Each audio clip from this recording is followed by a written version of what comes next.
しゃっくり止まんないね。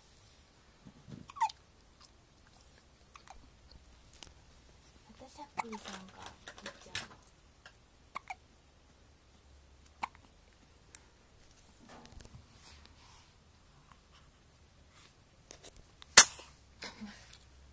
取れた？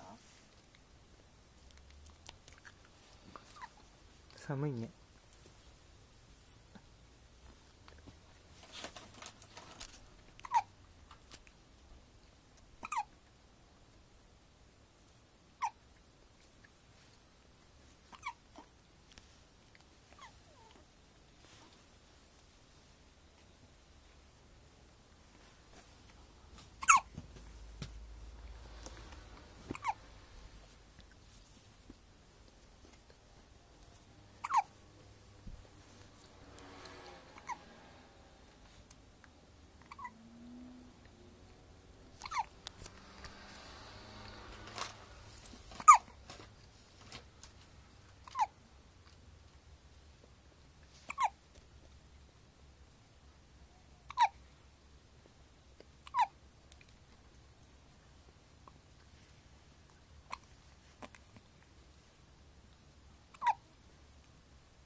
大丈夫？ほんとしゃっくり全然止まんないよ。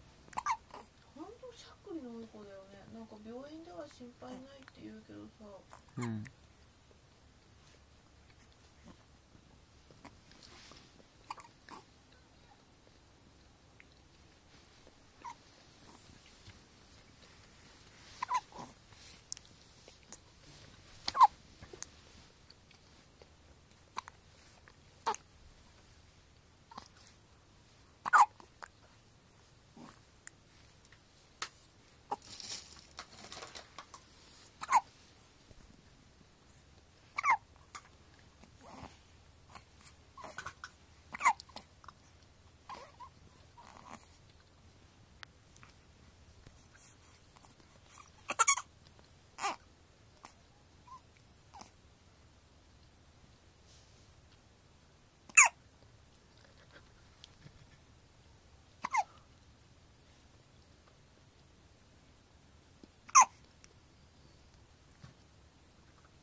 まゆみさんたちがさ、